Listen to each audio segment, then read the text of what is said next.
Hello, this is Frank Mealy from HeartlandDiaryUSA.com, bringing you news every conservative can use. Subscribe to my YouTube channel to stay up to date.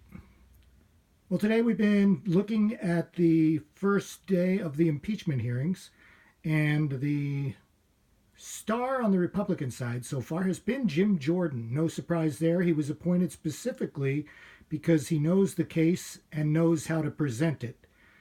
And this was probably Jordan's highlight of the day, as he specifically challenged Chairman Schiff to allow the whistleblower to speak and demonstrated, I think, conclusively why that is necessary for a fair process.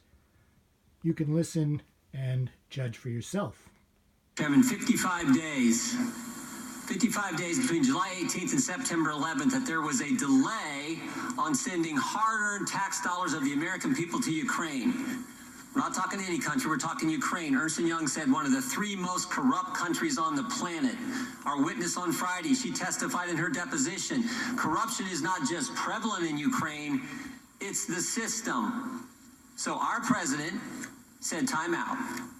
Time out. Let's check out this new guy. Let's see if Zelensky's the real deal. This new guy who got elected in April, whose party took power in July. Let's see if he's legitimate. Now keep in mind, as has already been discussed, in 2018, President Trump had already done more for Ukraine than Obama did. That's right. President Trump, who doesn't like foreign aid, who wanted European countries to do more, who knew how corrupt Ukraine was, did more than Obama because he gave him javelins. Tank-busting javelins to fight the Russians. Our witnesses have said this, others have said this. Obama gave him blankets, Trump gave him missiles. But when it came time to check out this new guy, President Trump said, let's just see if he's legit. So for 55 days, we checked him out. President Zelensky had 5 interactions with senior U.S. officials in that time frame. One was, of course, the phone call, the July 25th phone call between President Trump and President Zelensky. And there were 4 other face-to-face meetings with other senior U.S. officials. And guess what? Not one of those interactions, not one, were security assistance dollars linked to investigating Burisma or Biden. But guess what did happen in those 55 days? U.S. senators, Ambassador Bolton, Vice President Pence, all became convinced that Zelensky was in fact worth the risk. He was in fact legit and the real deal and a real change. And guess what? They told the president, he's a reformer, release the money. And that's exactly what President Trump did. Now, over the next few weeks, we're going to have more witnesses like we've had today that the Democrats will parade in here, and they're all going to say this. So-and-so said such and such to so-and-so, and therefore, we got to impeach the president. Actually, we can get more specific. We covered this a little bit ago.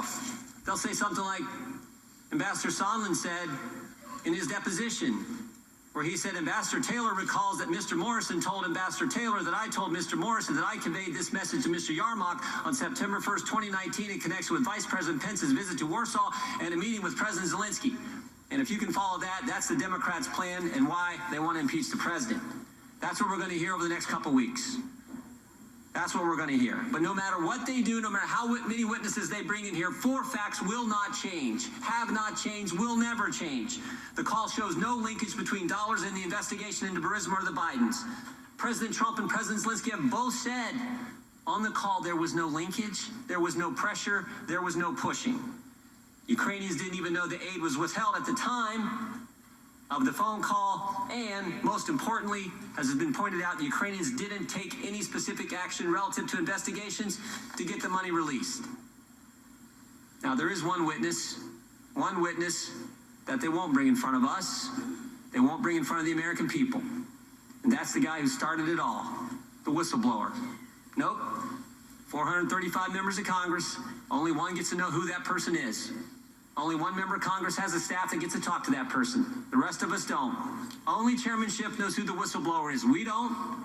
We will never get the chance. We will never get the chance to see the whistleblower raise his right hand, swear to tell the truth and nothing but the truth. We'll never get that chance. More importantly, the American people won't get that chance. This anonymous so-called whistleblower with no firsthand knowledge, who's biased against the president, who worked with Joe Biden, who is the reason we're all sitting here today, will never get a chance to question that individual.